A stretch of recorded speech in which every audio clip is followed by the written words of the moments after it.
Good evening. I will call to order the public hearing that was set for 7:20 p.m. this evening and ask that Heather Freeman, our zoning inspector, step up and confirm that the legal notice for this meeting was published in a timely manner and give us some background information regarding this. Sure, I'd be happy Thanks. to. So yes, the legal notice was published in a timely manner.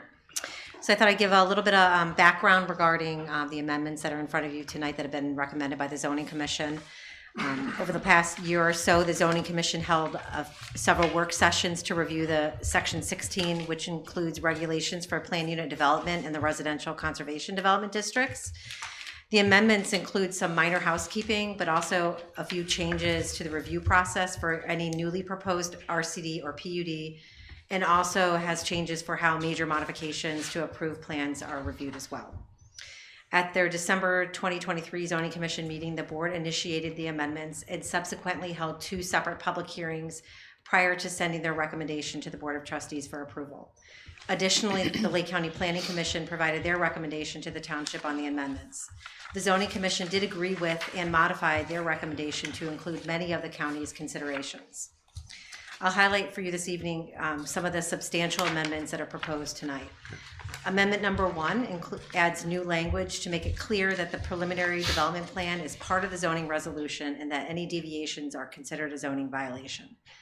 This amendment was also modified based on the Lake County Planning Commission's recommendation to ensure the consistent use of the terms preliminary development plan and final development plan throughout Section 16, and to make sure it was distinct from the Ohio Revised Code Section 711, which relates to the county preliminary plan. For amendment number 2, the proposed changes are applicable to Section 1614, and these will have the Zoning Commission be the reviewing body for the final development plan in lieu of the trustees who currently review it. New final development plan review criteria is also included in the proposed amendments. For amendment number 4, it references that the Zoning Commission will be approving the final development plan and also includes a new time limits for plan expiration, including provisions for the trustees to possibly grant extensions to these time limits as well. Additionally, in amendment number 4, some of the you'll see changes for the process for when an applicant may be requesting major modifications from an already approved preliminary or final development plan. Currently, any major modification would go back to the trustees for a public hearing and approval. However, with the new language, major modifications to a preliminary development plan will need to go back to the Zoning Commission for their public hearing and recommendation, and then back to the trustees for a public hearing and final decision. Also, if major modifications are requested from an approved final development plan, the applicant will need to go back to the Zoning Commission for their review and approval. And lastly, just to highlight with amendment number 6, which is section 16.29B, this section is being modified to eliminate the language that the final development plan approval occurs simultaneously with the final plat approval. Currently, as written, it conflicts with other statements in the resolution that require the final development plan approval prior to any construction or development of the property. And as I've indicated in the letter to you, the Zoning Commission was recommending their approval on all 8 of those amendments that were advertised for tonight's public hearing. I'm happy to answer any questions at this point if you have any. I have one question. For Amendment 3. Yes. So if it's deleting reference to the trustees, that's only if Amendment 2 would be approved? No, if you look at that language, let me flip to that 1613. It basically makes it neutral.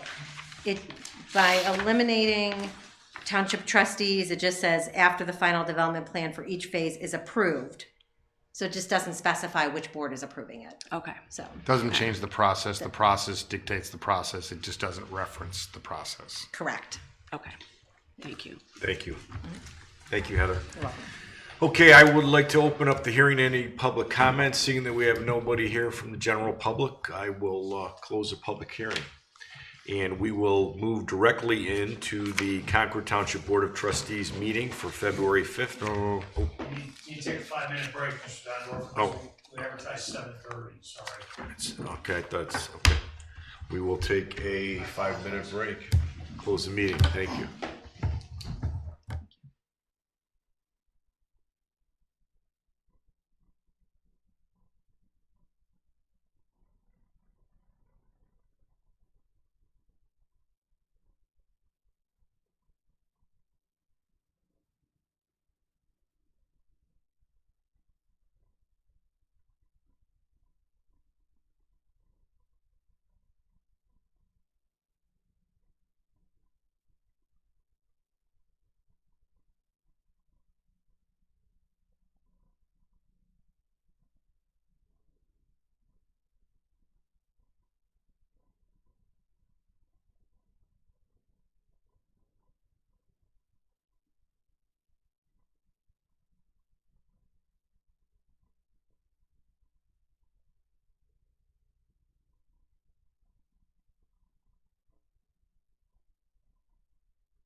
Good evening.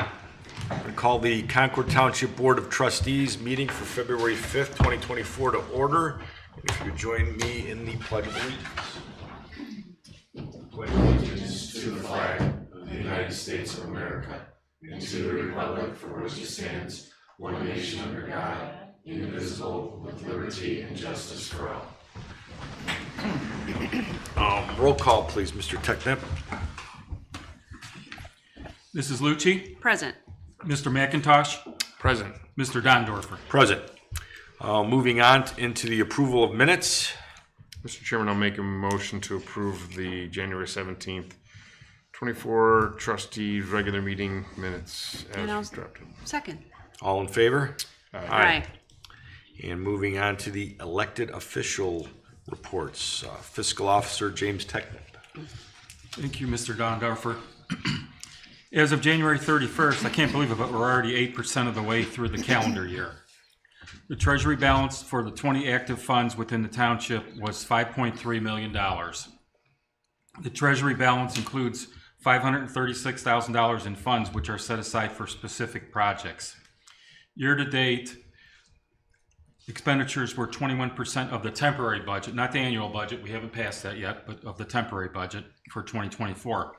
And revenues were 2.1% of the annual estimated revenues. We do have an annual estimated revenue budget already. So we will be slightly over budget until the real estate taxes come in during the month of March. We will be holding our annual appropriations workshop with the trustees on February 20th. And after completing the draft, I will ask the trustees to approve the 2024 permanent appropriations during the first meeting in March. If you have any questions, please do not hesitate to call our office at 354-7516. Thank you, Mr. Technip. And moving on to trustees, Mrs. Lucci. Thank you, Mr. Chairman. We are getting ready for our annual conference this week in Columbus for the Ohio Township Association, where we get to spend some time with our state legislators, network with other township officials, and attend very good presentations, which gives us a lot of insight when we come back here to serve our community. So we look forward to that. Should be another great meeting. I was happy to hear that Mr. Rose's first coffee with the administrator was a great turnout. He shared some great feedback with us that we found very helpful. We appreciate those questions, the feedback from our residents. I think we took this job because we know that township form of government is the most accessible to the people. So that is one great example, and we hope to have more of those, have more one-on-one with people that helps us and it helps your community. So please continue to see Mr. Rose at his coffee hour, and hopefully I get invited to be one of your guests very soon. We did have some correspondence from a few residents regarding road conditions on Cascade, some power outage issues, which I believe Mr. Rose may cover in his report. And also same concerns about reductions in our law enforcement, which we may discuss later as well. We did have a staff meeting last week where we discussed some proposed reductions in payroll and equipment for our fire department and discussed some upcoming recreation activities, which I'm sure Mr. Supler will talk about in his report. Other than that, I wanted to say happy belated birthday to you. Happy birthday coming up to you, Morgan. And last but not least, I did become a grandmother, as everyone knows, to my little grandson, Cole. It was beautiful, and I'm feeling very blessed. So that concludes my report. Thank you, Mrs. Lucci. Mr. McIntosh. Well, thank you. Well, again, congratulations. You sort of stole my thunder on becoming a grandmother. We're very excited about that. Thank you. Did have something that the JED board took up recently, and last week the board agreed to contract with a consulting agency that is going to work in conjunction with the property owner of the Quail Hollow Hotel. And that's something that from time to time we get a lot of complaints. When are you going to do something about? We get a lot of that. And to be clear, the township doesn't have the legal authority as a township to talk about what we can and can't do. Is there's not a lot of, we do everything we can. The fire department's in there enforcing the fire code. We're on top of that. But when it comes to the building stuff, that's county. We're a township. We don't have necessarily some of the maintenance or ordinances because we're a township. But what we contracted with this consultant to do is to take a look at the property. They're going to work with the owner to do an assessment of whether or not, you know, the building's salvageable. And we've had a lot of the local developers sort of reach out and kind of mince ideas with, I know the trustees have talked to everybody about building it back up as a hotel, repurposing it to some kind of living or mixed use type thing,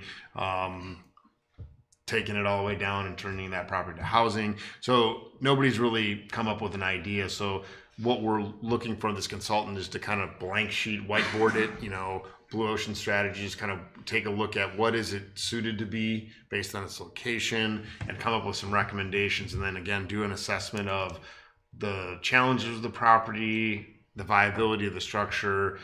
So we should get a comprehensive report. And again, the administrator of the JED has reached out to the owners. They're going to cooperate with that process. So that's one of the things the JED, I know people don't maybe understand everything that we do on the JED board, but that's the economic development tool. And the JED has its own budget, and we're going to fund it, or the funding for this project is going to be done from the JED budget, and then we've asked them to get it done by the time the JED board goes to the ICS show in Las Vegas. So we'll have an idea, and that's where we're going to get an audience with developers and people that might be looking to do something with that. So, you know, we're not waving a magic wand here, and there's no silver bullet, but we're doing everything in our power as the government to sort of help facilitate development of that eyesore in Concord, and I hope that that people take that as a positive step for us. Had a lot of conversations. We continue to discuss safety at our staffing meeting, working with our departments on budgets and whatnot. I know that was a big part of Andy's coffee with the administrator, and it was very timely. That has worked out fantastic. I think it was great. I wanted to try to make it, didn't, but it sounds like it went really well. I'm glad that people showed up, glad that people asked questions, and we were able to spread some information. I know that we're trying to engage more social media, and we're getting interactions to explain what's going on, and that's really positive. And I know Andy worked really hard with First Energy to run down, and we ended up getting a nice comprehensive report about some power problems. So I thank him for taking that and getting that done finally. It's been an ongoing problem, and we'll be connecting with the community to explain what's going on there. I continue to work on the local government fund ad hoc committee. That's moving along. It's going to be a process that'll take most of the year, and I'm really looking forward to getting down to Columbus to meet with our legislators and spend some time in some good sessions. They're always very informative, and you come back armed with new ideas about doing a better job in the township. So that concludes my report. Thank you, Mr. McIntosh. Yeah, I'd like to congratulate Mr. Rose on his first successful coffee with an administrator. I know that, you know, I got some feedback from him after, and as you both know, you know, there were some concerns from a lot of residents about the cuts to our safety services, specifically police and fire, and seemed to be some confusion on actually what the role of the sheriff is in the county and how that role impacts townships. So I thought I'd take a few minutes in my comments here this evening to just go over the role of the sheriff, since I spent 25 years of the first 31 that I've done in for full-time law enforcement there, and served the residents of Concord where I grew up. So I just thought I'd take a few minutes. You know, by law, the sheriff's main responsibility is command and control of the jail facility, and also he's responsible for responding to emergencies and restoring peace. It's sort of a very vague statute, but how that impacts townships is that, you know, most municipalities, villages, cities, they have their own police departments. A lot of townships in the state, as well as Lake County, don't have their own police departments. So the sheriff was responsible for staffing law enforcement services in the townships and responding to emergencies as they came up in restoring order. Now, in Lake County, the sheriff in Lake County there's a significant number of law enforcement disciplines that are provided in Lake County. They run a court services division, which is responsible for the security and inmate movement to cases within the Court of Common Pleas, and also other courts within the jurisdiction of the county, municipal courts. So they have several officers assigned to that division that work in court services. There's a patrol division, which I'll expound on a little bit in a few minutes. Also in the Sheriff's Department is a result of certain patrol officers. They have a detective bureau. The detective bureau is made up of, I believe we have 6 or 7 detectives there right now that are still in the bureau, and those guys serve on different task force. There's an opiate task force in Lake County. There's some other internet crimes against children task force that these officers are assigned to. So besides the detective bureau, there's a full tri-county SWAT team that Lake County is in charge of, that services not only Lake County but Ashtabula and Geauga counties. It provides mutual aid for other departments that request that. A dive team, Marine Patrol unit, a mounted unit, and now most recently we have officers that are permanently assigned to the new Lake County Police Firearms Training Facility over at the lake, behind the Lake County dump, that's available for training for all law enforcement personnel. So with that, how does that impact, or if I can explain a little bit better, how that law enforcement service translate to patrol within the townships. Like I said, the sheriff has a responsibility to respond to emergencies, and those emergencies are usually on the unincorporated areas of Concord Township, Perry Township, Leroy, and Perry Township. To give you an idea of how that translates to staffing for patrol, you really need, going back to 2008, prior to that, the road patrol pretty much responded to every call for service in the townships. After the housing crash in 2008, what transpired is there had to be significant cuts in the county budget, and a lot of that, the biggest part of the county budget is the Sheriff's Department. So what they had to do is they had to cut staffing at the road patrol, and it was moved from the general fund to a line item for a specific amount of money. And what happened was the county agreed to fund 12 road patrol deputies, and at that point in time, after that, the sheriff went out to the townships and asked them to engage in a contract for patrol services. So you separate emergencies, which were identified as, I'll give you an example, crimes in progress, domestic violences, injury accidents, things where people need immediate assistance. The sheriff provided that, without any cost to the residents. But if you want to patrol, which, there's 2 types of patrol. There's proactive or reactive. Proactive patrol is having patrol officers that are inserted within the township or the community, going out, trying to identify crime before it happens, making traffic stops, where you get warrants, drug activity, people that are looking to commit crimes, instead of reactive, which is just responding to the call after it happens. Okay, so when we initially were involved in working with the townships, I was a command level officer at that point in time, the executive officer there, and it was recommended that Painesville Township and Concord Township would work towards eventually paying for 10 deputies in each township. So how does that equate to, what kind of service does that give a township of 20,000 residents in Concord Township? So you need 5 full-time officers to get 1 deputy 24/7, 365 days a year. So if we were to, getting to 10 would give us 2 full-time officers 24/7, 365. And that's what all the townships have worked toward. Painesville and Concord, both 10. Perry was looking to work towards 5. Leroy couldn't commit to any contract. And over the years, they started building on initially 5. I think they went to 6. Then when there was a safety levy that was passed, we grew those numbers over the last several years. And we got to the point where we're at 9, and it was a result of the recent failure of the levy, which I hear from many people that I talked to, and we heard some feedback at the coffee with the administrator. A lot of that language was confusing. Maybe people didn't actually know what was being asked, but as a result of that, we had to make some cuts and move from 9, where we were at, down to 6. So really, what does that equate to? It gives us a little over 1 officer 24 hours a day, 365, in a community that's almost 20,000 people, which is, in my opinion, my professional opinion, it's not significant enough to cover this township. We have a lot of residential development. We got a lot of business. I know small villages within the county that are running, 2 full-time officers, a day. So you get one officer that gets tied up, Right.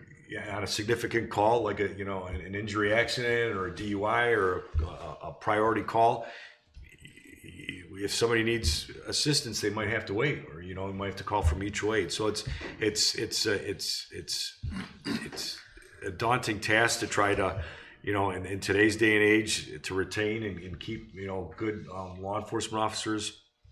So it's very beneficial for the townships, in my opinion, to contract with the sheriff, because to have the overhead of running your own police department, one building, maintenance, the IT is huge, radios and equipment, cars. I mean, you're talking, probably at least in Concord Township over $7-8 million to start a police department.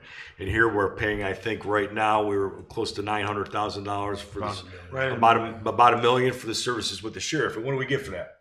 You get priority emergency response, you get patrol officers. We need to increase that, we know that, but you get a lot of things that we don't have overhead on. You get a prosecutor 24/7 that's on duty. You can call for any type of questions. The county insures the officers. We get administrative services. We get supervision.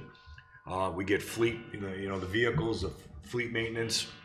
That doesn't come. That's not our cost. We get a SWAT team if we need a SWAT team. If the cases are stacking up in Concord Township, we're not keeping our patrol deputies. If we had our own department in here, we have a detective bureau that those cases are given to, and guys are working those cases so that patrol officers can stay in the community and where they need to be visible and vigilant and work in the community. So I just thought I'd give a little bit of an overview, because there's some confusion about what services the sheriff provides and how that equates and what translates to what Concord gets. We're going to talk about going back to the drawing board and probably trying to work with citizens within the community to get some feedback back and see how we get back to where we need to be as far as the resources within Concord Township. I think it's important that the residents know, and we've talked a lot about the funding here and different things, and I know there's residents that are very informed on local government fund and some that don't know what that is, and the JED and so forth, but there's obviously multiple things that we use, and we've talked about doing multiple things to try to alleviate it. Mr. Dondorf and I went to the commissioners and sort of made a pledge that the townships have continued to grow in the East End, not just Concord, but all of them have grown. And that is the statutory responsibility of the Lake County Sheriff, is to handle these things as Mr. Dondorfer laid out. We've had these communities grow. We've had the Concord's business district develop, and that's created more pressure, and the county's portion of that has remained static for the last 14 years. And so we will look to them to ask for some more support there. The bottom line is that we have a shortfall in our safety budget that we're getting through this year.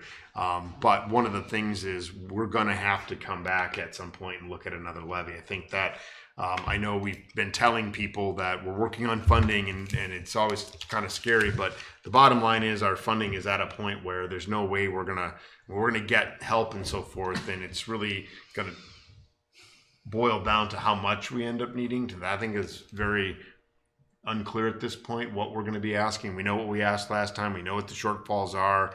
I know a resident today on social media was asking, well, how come your appropriations don't show the shortfall? Well, townships we're not the federal government. We can't spend deficit. So when we present a budget and appropriations, it's going to be to spend what we have. It isn't going to show a shortfall. It's our internal working documents that have, here's what we were last year and here's what we have now. And so we start going through with red line and making those numbers meet the budget. That's how it works in a township. So we won't be able to demonstrate specifically. You have to just come in and sit down and talk to us to get a real specific answer on that. But a levy is going to be part of the funding solution at some point. We're going to have to do that. And there's no way around it, unfortunately. Yeah, and I think it's important to note, like you said, we've gone, we understand, that we're going to have to go back to our residents and have some dialogue and move forward on how we're going to sustain and increase our level of services. But at the same time, like you said, we went to the county and discussed with them how it's important that we collaborate and work on this issue together. And the county, is hopefully going to work towards increasing their contribution as far as the number of deputies that they're going to fund. But this is a situation and a dire time for the profession of not only fire but also law enforcement. I mean, it's important to protect the employees that you have right now in this field, and we couldn't forecast when the safety levy was passed years ago that what was going to happen, with COVID and the significant increases in salaries and costs to maintain these employees. And not only that, you're battling the issue of, outside agencies looking to laterally transfer your staff to another department because there's just no new blood coming into the profession. So, these guys have a lot of value, and not only if you lose them, the amount of experience that you lose is Well, detrimental. and Lake County had that problem. The sheriff's department went through that a year or two ago. They had a bunch of the correction staff get poached to Geauga County. So we know that if we're not competitive at the sheriff's department, that we're going to lose deputies to other agencies. And I did ride-alongs. Carl, these guys, and I know Trustee Hillier from Painesville Township did. These are fantastic, professional people, and we don't want to risk losing them or not getting them back. It's imperative that we work with the county, that we work with our residents to get the funding we need and keep quality law enforcement in this community, because if we don't get that, that as an elected leader of this community, it's a scary thought to not be able to fund what we need.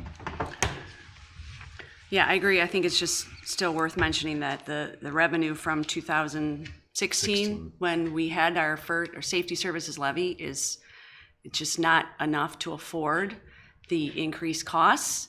And the amount of deputies that Mr. Dondorfer feels is, in his professional opinion, to have one deputy out there at one time just seems sort of ludicrous to me in this big community. So to get where we need to go, it's just going to take some more funding. I can't think there's a community in Concord or in all of Lake County that has nearly 20,000 people and it is 24 square miles big that allocates one law enforcement officer to that and has a commercial business district like we have that had and traffic, and we have an interstate and a big state highway, and we have one law enforcement officer. Now we get support because the sheriff's obligated to deal with that work, but proactively speaking, there's only one car assigned to this. I mean, the city of Mentor is only a few miles bigger than we are, and they've got 7 or 8 officers on at any given time. Yeah, and with the county funded deputies, you're looking at a little over 2 cars on a day. It could be a supervisor or a rove unit, but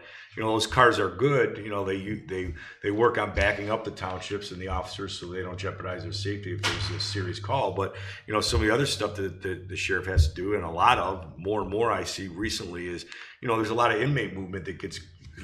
People that have to be transported to the hospital or doctor's appointments from the jails, those deputies can get tied up on those transports quite a bit. So when that's 55,000 people, or 80,000 people and 55 square miles, all of the townships too. Mm-hmm. That's a lot of real estate for the sheriff to cover. So we're looking forward to working with the community as we move forward and try to figure out how we're going to get back to where we need to be. So moving on, I will go into department reports with the administrator, Andy Rose. Thank you, Mr. Dondorfer, members of the board, Mr. Technip, good evening. I'll start with a few items that are on the agenda. Item A is a home rule resolution, 2024 Tax 03. That resolution, should it pass, places a prohibition on recreational marijuana establishments in the township. I personally recommend that we pass that. Item B is resolution 2024 Tax 04 that authorizes the Lake County Engineer's Office to go out for bids on the joint road program. That's the program that we share with Painesville Township. That helps us get a better price through economy of scale, and it's time to go out for the road program bid.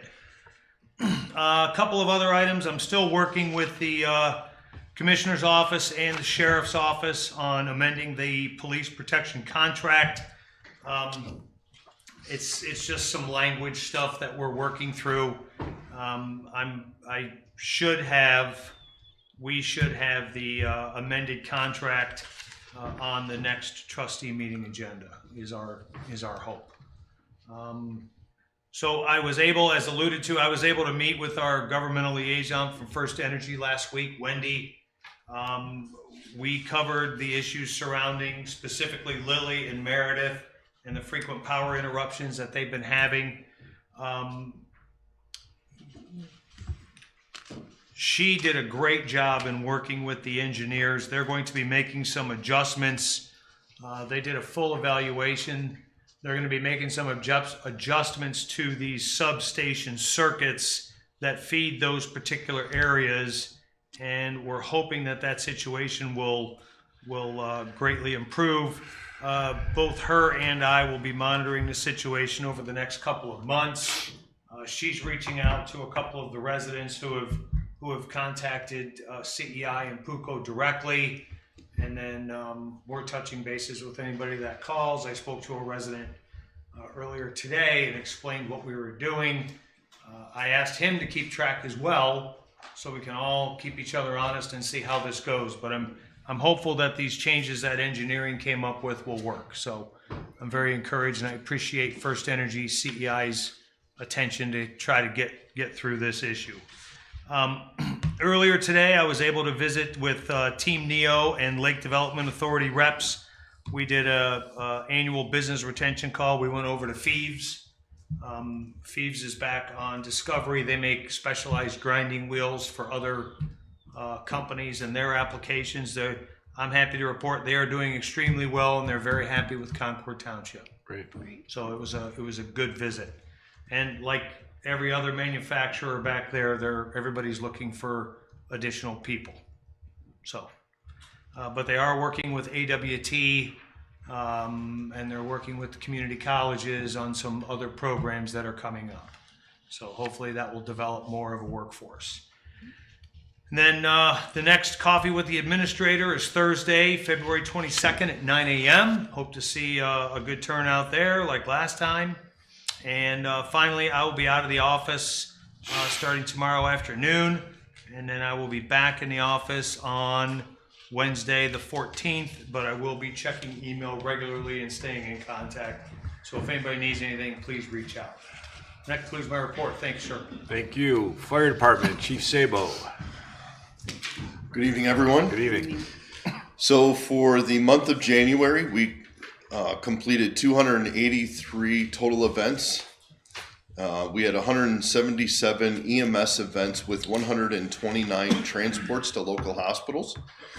We had 106 non-EMS events, which include 6 fires, 2 inside of Concord, which were 1 car fire and 1 fire in a fireplace. Outside of Concord, we assisted with 3 structure fires. We did give mutual aid 28 times and received mutual aid 12 times. And we had 155 overlapping calls for about 55% of our call volume in January. So it was quite busy. Fire Prevention Bureau was also busy. They did 72 inspections in the month of January, which is quite a bit, accounting for 108 hours. They did 2 plan reviews and completed 4 hours of continuing education. They also assisted in fire investigations on 2 of the fires outside of Concord. From the public education side, we assisted in, we installed 3 residential lock boxes and had 1 returned. We provided CPR and first aid training, 1 to school staff and 1 to high school students. We also had a firefighter skills challenge with some Riverside High School students. So they came over to the fire station and did some skills challenges, which was kind of fun. In the future, we do have some Upcoming courses, we have a community CPR and AED training on Monday, March 4th at 6 p.m.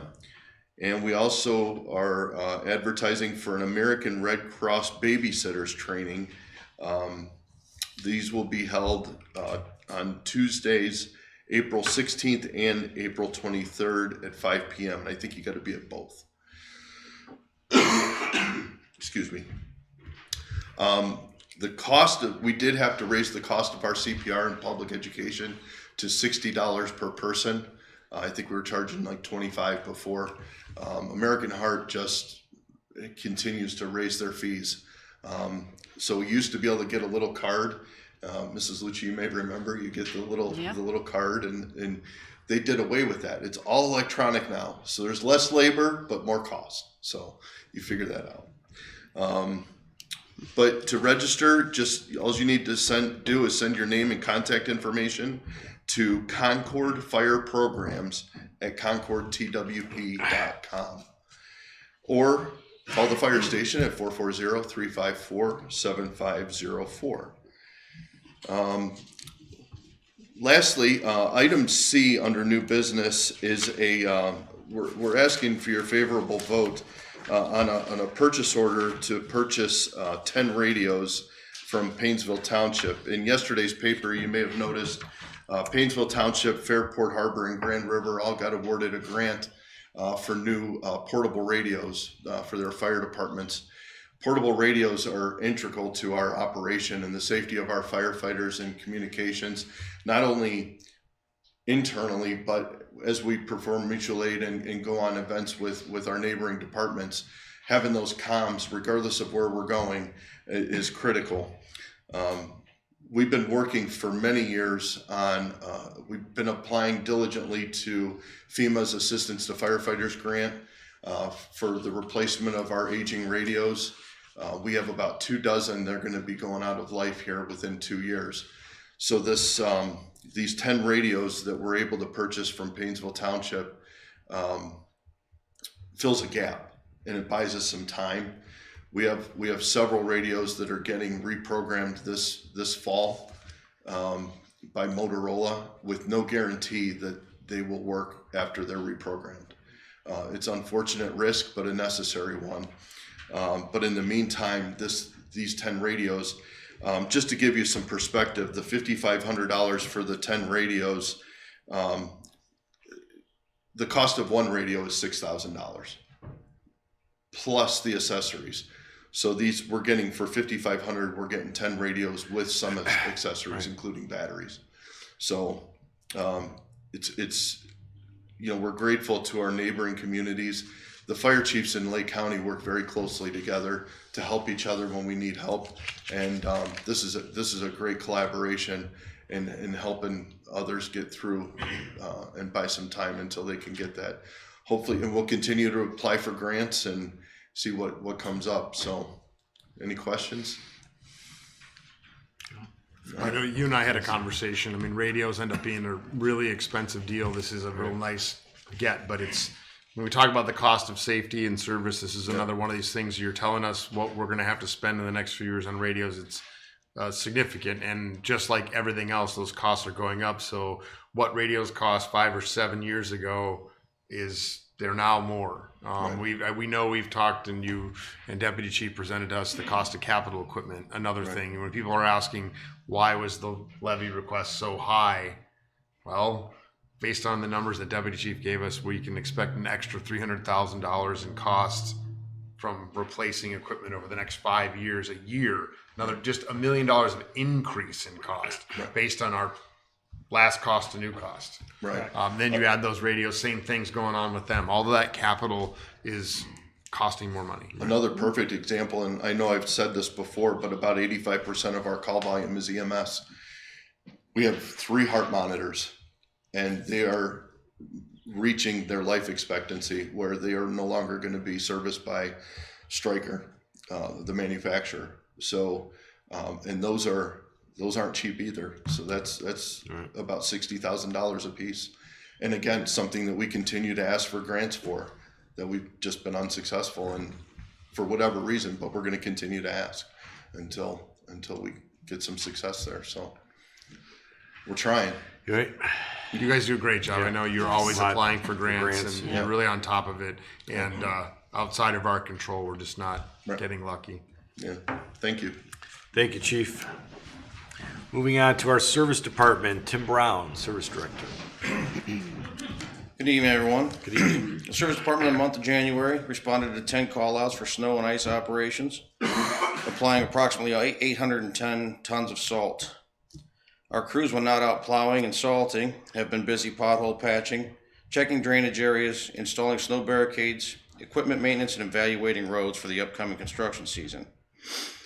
Our head mechanic, Paul Bryan, and I traveled to Chesapeake, Virginia to inspect the new 2024 Kenworth tandem axle dump truck we purchased to replace our 2005 Sterling.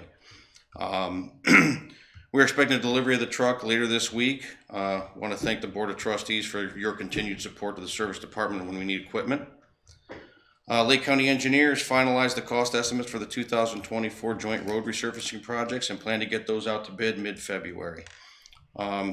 As Mr. Rose stated earlier about the resolution to going out to bid, this year we are going in with Lake County Engineers, Painesville Township, and Concord Township. So the cost savings should be pretty good and significant for our road resurfacing projects.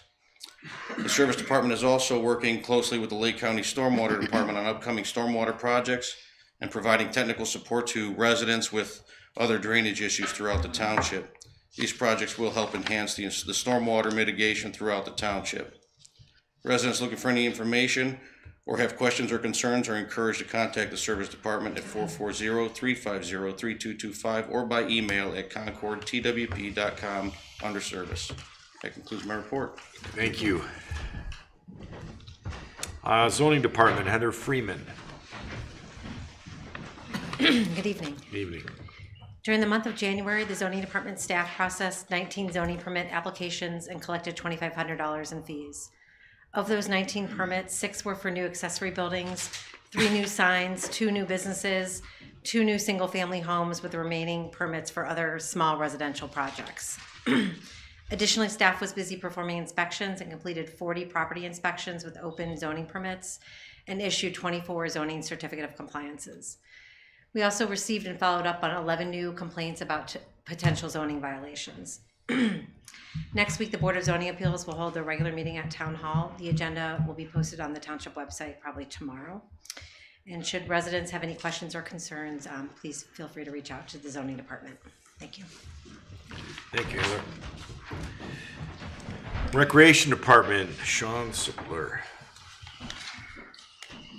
Dr. Fawn. Dr. Fawn. Good evening, everyone. Good evening. January was a pretty quiet month in terms of programming for the Recreation Department. Most of our focus lately has been on the upcoming release of our new spring-summer grapevine. That should hopefully be finalized tomorrow and mailed out by the end of next week. Residents should receive that hopefully right around President's Day weekend. That obviously contains all the important information from the trustees, all department heads, and recreation programming that will cover March through mid-September. Excuse me.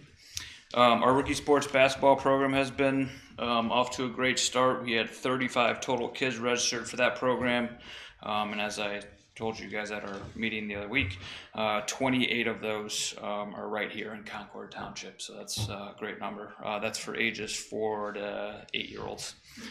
I also want to say special thanks to Lamouth Middle School, Dr. Bassich, the principal there, as well as the school basketball teams for giving us the opportunity and the space to have that program there.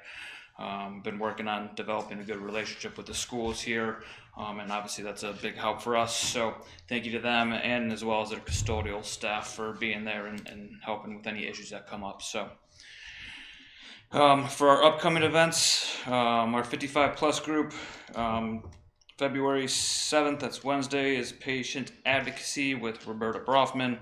Our special event is Tuesday, February 13th, and we're doing a Mardi Gras potluck luncheon.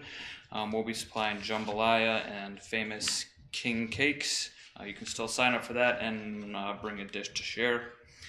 February 21st is Senior Living Options. That's with Heather Whitwright from Blue Dot Cares, and she will educate on different types of senior living options. And then February 28th is our Heart Theme Bingo. This coming Saturday, February 10th, we are doing a program with Maple Ridge Nursery. It's called Paint a Planter, Grow a Plant. That's part of our Learn to Garden series that will be coming out in the new grapevine that we're doing with Maple Ridge throughout the spring. This one is a children's workshop. It's a great way for kids to get creative by painting a planter, and then Maple Ridge is supplying all the materials for that, and you will then plant, and they will teach you how to properly take care of your plant as well. That program will take place at 1 o'clock at the community center, and then we're doing an adaptive special needs one, the same program at 2:30 that same day. And both programs still have spots left. Our Mind and Body Martial Arts is happening every Tuesday and Thursday at the community center, as well as our kids dance classes on Thursdays. That covers ages 2 to 8-year-olds, all held at the community center. Our adult exercise classes are normal ones as usual. Gentle yoga on Tuesdays and Thursdays, taught by Melissa Hopper.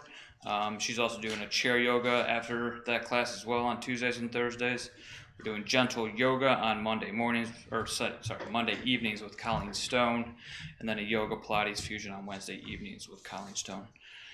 Dan Maxon at the Old Stone School wanted me to give you some stats from 2023. We had 163 registered visitors at the Old Stone School. We had 14 total open houses and events that took place there. There were 7 bus tours and outreach programs throughout the year. Some collaborative events were with Lake Erie College, Cleveland Public Schools, and a homeschool program. He also did a special event with the Hosdick family. It was a family reunion, and I guess they had some pretty close ties here to Concord Township. So obviously Dan, as we all talk about often here, does a great job for us, and he has a great schedule coming out for 2024 as well. Outside of our Mardi Gras event for our 55 plus group, we do not have any special events in February, but I did want to point out some that are coming up in March. We are doing a adaptive special needs dance, St. Patrick's Day dance on Friday, March 15th. That'll be at the community center. And then our big event will be our community Easter party and Easter egg hunt. That will be Saturday, March 23rd at 10 a.m. And we are switching that to be at the community center this year. We're going to give it a whirl and see if we can accommodate everyone there. With it being so early this year, we figured it'd be tough to dodge the weather, so we're going to have that indoors. We'll have face painters, balloon twisters, pictures with the bunny, and the Easter egg hunt as well. Outside of that, make sure you look out for your grapevine. Please continue to sign up for the e-grapevine. We have many links available in the grapevine that you'll receive in your houses as well to get signed up for that e-grapevine, so you can continue to receive monthly updates from all the departments here. And if you have any questions or need anything else, feel free to contact the Recreation Department at 440-639-4650. And that concludes my report. Thanks, Sean. Thanks, Sean. Moving on to law enforcement, Lieutenant Musla from the Sheriff's Office. Good evening. Good evening. We did have another busy month in January in Concord with 1,008 total calls for service. There was 4 injury accidents that we responded to, along with 11 property damage accidents. In reference to arrests, there was 11 total arrests overall. 4 of those were felonies. 1 was for vandalism, 2 for possession of controlled substance, 1 for improperly handling a firearm in a motor vehicle. Misdemeanor ones were disorderly conduct, domestic violence, assaults, OVI, and drug paraphernalia. There was also 2 warrant arrests, 1 on Ravenna Road and 1 on Concord-Hainman Road. Alarms, we had 57. We had 26 citations, 168 traffic warnings, 17 driving under suspension, and then the 2 operating a vehicle intoxicated. Our guys checked 55 different businesses and 64 crime preventions where they drive through different neighborhoods when, for example, when the Concord car is not on a call.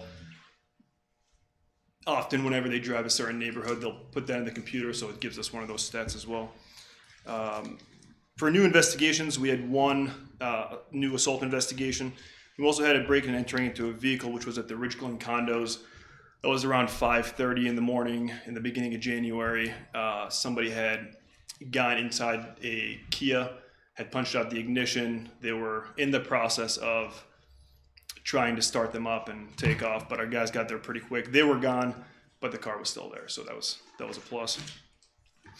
Disorderly conducts, we had 10 disturbances that we responded to, 14 domestic violence, 2 drug investigations, 8 mental health, 3 missing persons, 9 new scams, 1 new sex offense, a new shoplifting, 2 shots fired complaints, 1 theft, and 3 vandalisms. So that concludes it. Busy. It's been busy. Busy. Thank you. Thank you. 1,008. Yeah, busy. Okay, moving on to the audience portion, seeing that we have nobody here willing to speak from the audience, we will move on to old business. Seeing that we have none, we will move into the new business portion of the meeting this evening. Mr. Chairman, I would like to move to suspend the rules for Resolution 2024-03 to consider this resolution in one reading. And I will second. All in favor? Aye. Aye. Aye. Mr. Chairman, I moved to approve resolution number 2024-03, resolution prohibiting the cultivation, processing, and retail sale of adult use cannabis within Concord Township and declaring an emergency and dispensing with the second reading. And I will second. All in favor? Is that a roll call or no? Or yeah, let's. I would roll call Yeah. this. You want to roll call that? Okay. Yeah. Please. And I just think maybe like call. Okay, Mrs. Lucci, Yes. Mr. McIntosh, Yes. Mr. Dondorfer. Yes. Any discussion? I just was going to state for the record that we did discuss and deliberate this during staff meeting last week. Right. So for those watching, this isn't just completely shooting Yeah, from we the hip, had arbitrary. quite a bit of dialogue in this Yeah. meeting. Okay, Mr. Chairman, I move to approve resolution 2024-4, a resolution by Concord Township Board of Trustees authorizing Lake County to advertise for bids for a combined asphalt paving project with Concord Township, Painesville Township, and Lake County, for Concord Township to pay for Concord's share of the cost of advertising. Lake County Engineer Project number 2023-018. And I'll second. All in favor? Aye. Aye. Mr. Chairman, I move to approve Fire Department's PO to Painesville Township in the amount of $5,500 to purchase 10 portable radios and batteries. Second. All in favor? Aye. Aye.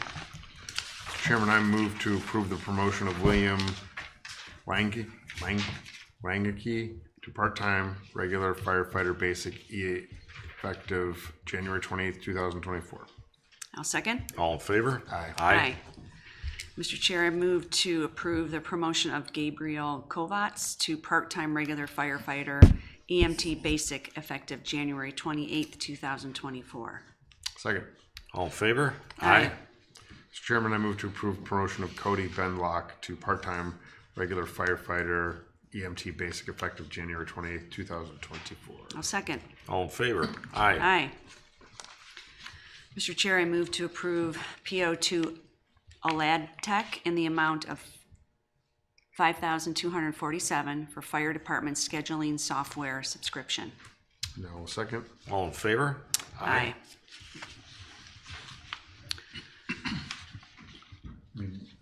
Okay. Voting Just- amendments? Yeah, I guess we're taking on those amendments from the, Yes, from the hearing. from the public. Zoning amendments. Okay, so amendment number 1. Would you like me to read or Yeah, how would you you have like to me read. to? Okay.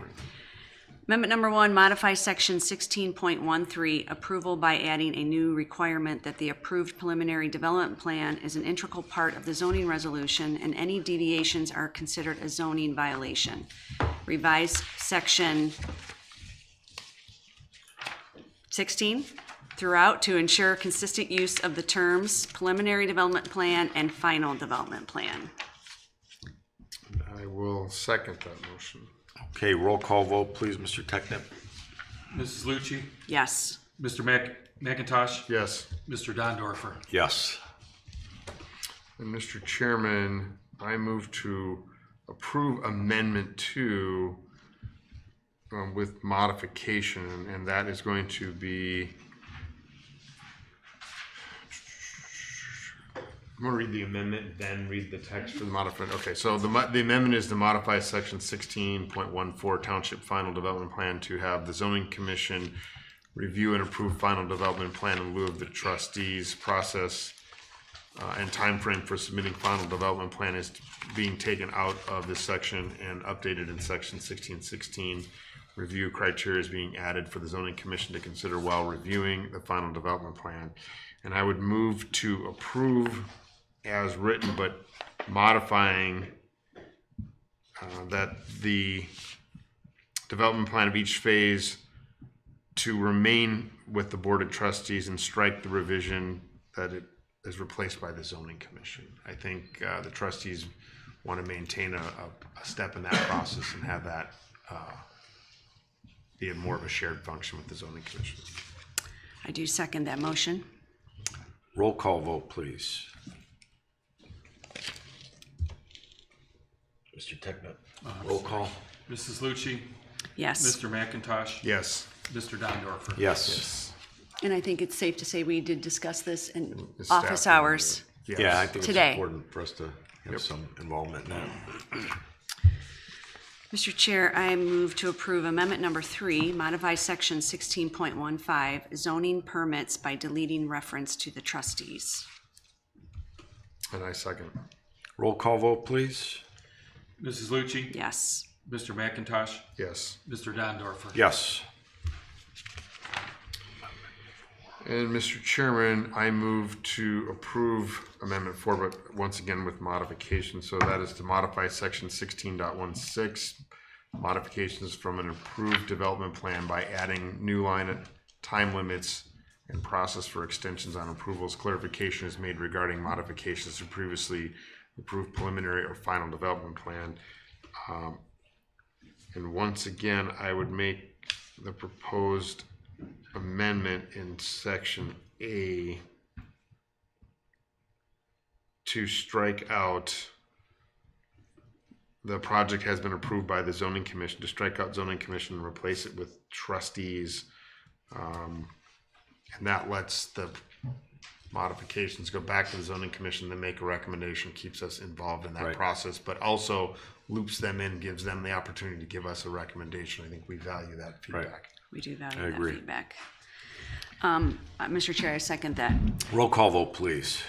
Mrs. Lucci, Yes. Mr. McIntosh, Yes. Mr. Dondorfer. Yes. Mr. Chair, I move to approve amendment number 5, modify section 16.17A 1 and 2 by referring to the zoning inspector instead of he. Second. Roll call vote, please. Mrs. Lucci, Yes. Mr. McIntosh, Yes. Mr. Dondorfer. Yes. Mr. Chairman, I move to approve modification to section 16.29B Township Preliminary and Final Development Plan Review Procedures by deleting a portion of which subsection B that states the final development plan approval for the township occurs simultaneously with the approval of the final plat. And I'll second. Roll call vote. Mrs. Lucci, Yes. Mr. McIntosh, Yes. Mr. Dondorfer. Yes. And Mr. Chair, I move to approve amendment number 7, modify section 16.30 zoning permit to clarify that permits will be issued after the recording of the final plat. Second. Roll call vote. Mrs. Lucci, Yes. Mr. McIntosh, Yes. Mr. Dondorfer. Yes. Mr. Chairman, I move to modify section 16.31 modifications by adding time limits and extensions. I second. Roll call vote, please. Mrs. Lucci, Yes. Mr. McIntosh, Yes. Mr. Dondorfer. Yes. Okay, that takes care of our amendments. Moving on to items voted on at the January 29, 2024 staff meeting. There was a vote for fire department request to make a 2.25% pay increase across the board for the entire department effective January 1st, 2024. Mrs. Lucci moved to approve the fire department request to make 2.25% pay increase across the board for the entire department effective January 1st, 2024. Mr. McIntosh seconded. Votes 3 ayes. Did we want to just comment that that was actually a reduction, not an increase? It was a reduction from. From what we proposed at the 2023 at the Staff. end of your staff meeting. That was what, 5.5, yeah, Yeah, and this normalized it across. 2.75 and it's to we reduced- 225, yeah. Right. Yeah, thank you for Thank you. clarifying Yeah, that. clarifying that. There's a vote for fire department request to eliminate probationary firefighter pay rate. Mr. McIntosh moved to approve the request to eliminate fire department probationary firefighter pay rate. Mrs. Lucci seconded. Vote was 3 ayes. There's a vote to approve the PO to Phoenix Safety Outfitters in the amount of $10,245 for firefighter turnout gear. Mrs. Lucci moved to approve the PO to Phoenix Safety Outfitters in the amount of $10,245. Mr. McIntosh seconded. Vote was 3 ayes. There's a vote for Service Department PO to Truck Enterprises in the amount of $197,738 for the purchase of a 2024 Kenworth T480 tandem dump truck. Mr. McIntosh moved to approve Service Department PO to Truck Enterprises in the amount of $197,738 for the purchase of a 2024 Kenworth T480 tandem dump truck. Mrs. Lucci seconded. Vote 3 ayes. There was a vote to appoint Ashley Garkar to regular Board of Zoning Appeals member to fulfill the vacant position for the term effective January 29, 2024 through March 31st, 2026. Mrs. Lucci moved to appoint Ashley Garkar to regular Board of Zoning Appeals member to fulfill the vacant position for the term effective January 29, 2024 through March 31st, 2026. Mr. McIntosh seconded. Votes 3 ayes. And our final vote was to appoint Brian Falkowski to Board of Zoning Appeals alternate member for the term effective January 29, 2024 through January 28, 2026. Mr. McIntosh moved to appoint Brian Falkowski to Board of Zoning Appeals alternate member for the term effective January 29, 2024 through January 28, 2026. Mrs. Lucci seconded, and the vote was 3 ayes. Moving on to future meetings and announcements. Mr. Technic, please. Yes, the February 6th zoning commission meeting at Town Hall has been canceled. On February 14th at 7 p.m., a BZA meeting will be held at Town Hall. Town Hall will be closed on February 19th in observance of President's Day. On February 20th at 3 p.m., an appropriations workshop will be held at Town Hall. On February 21st, trustee office hours will be held in the Town Hall conference room. And on February 21st, also at 7:30 p.m., a trustee meeting will be held at Town Hall. All right, thank you. That concludes our trustee meeting this evening. Good night, Concord Township. Thank you. Thank you.